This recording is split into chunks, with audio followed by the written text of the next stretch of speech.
नमस्कार दोस्तों, वार न्यूज में सभी दर्शकों का स्वागत है। आज हम अपने दर्शकों को जम्मू कश्मीर के पहलगाम बानसेरा के अंदर जो घटना हुई, 26 लोगों को मौत के घाट आतंकवादियों ने उतारा। धर्म पूछकर धर्म के आधार पर 26 लोगों को मारने के आतंकवादी की मंशा का असलियत हम अपने दर्शकों को बताना चाहते हैं। केंद्र सरकार ने पैरामिलिट्री फोर्स यानी 1,80,000 जम्मू कश्मीर में तैनात सैनिकों को क्यों हटाया गया, और सर्वदलीय पक्ष में सरकार ने स्वयं स्वीकार किया कि हमारे हाथ से चूक हो गई, गलती हो गई, लेकिन फिर भी सर्वदलीय पक्ष में उन्होंने जो झूठ बात बोली किरण रिजिजू अल्पसंख्यक के प्रभारी है, मंत्री हैं, इन्होंने कहा कि हमसे गलती हो गई, और उन्होंने ये कहा कि हमने 26 जून के बाद वहां के पहलगाम के बांसेवाड़ा को अनुमति देते हैं खुलवाने की, लेकिन इसके पहले ही वहां लोगों ने आना शुरू किया। एक गलत की है।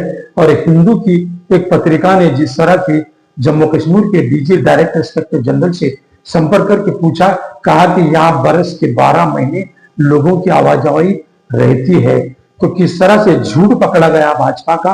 भाजपा ने जानबूझकर वहां से भाजपा सरकार ने जानबूझ के वहां से पैरामिलिट्री फोर्सेस हटा दिया गया और 26 लोगों को मौत के घाट उतार दिया गया, उन्हें धर्म पूछ के मारा गया। ये बड़ी निंदनीय है, निषेध है। भाजपा सरकार स्वयं हिंदू लोगों के रक्षक नहीं बल्कि भक्षक है। हिंदू लोगों की रक्षा करने का क्यों मुखौटा है, दिखावा है। भाजपा सरकार की ये असलियत हम सभी देशवासियों को बताना चाहते हैं कि भाजपा यदि सचमुच में हिंदू के हितैषी रहते तो मोदी सऊदी अरब का दौरा वापस करते के साथ जम्मू कश्मीर का दौरा करते, अस्पताल में घायलों को पूछताछ करते। क्या ये हिंदू हितैषी की भावना है? क्या हिंदू लोगों को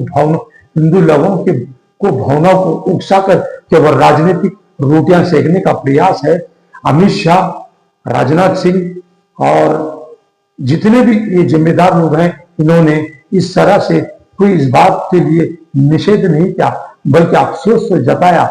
लेकिन हम सर्वदलीय पक्ष में मोदी का न उपस्थित रहना यह भी बड़ा संकेत माना जाता है।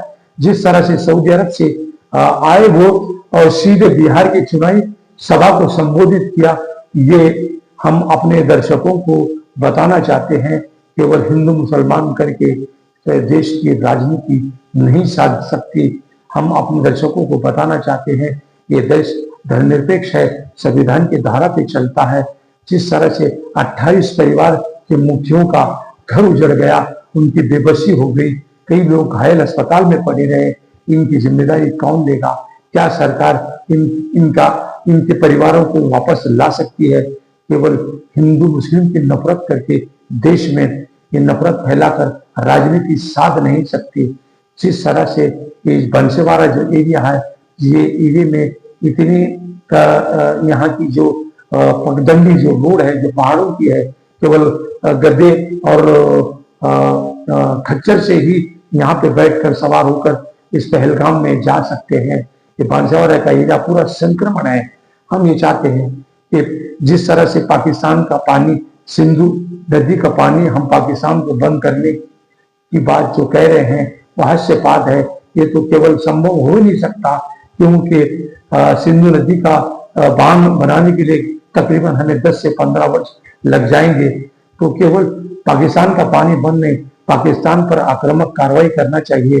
पाकिस्तान को चेताना चाहिए कि आज हमारे 28 और 26 से 28 लोग मरे हैं, तो हम तुम्हें 2800 का बदला उनके पाकिस्तान के बॉर्डर में घुस कर मारना चाहिए।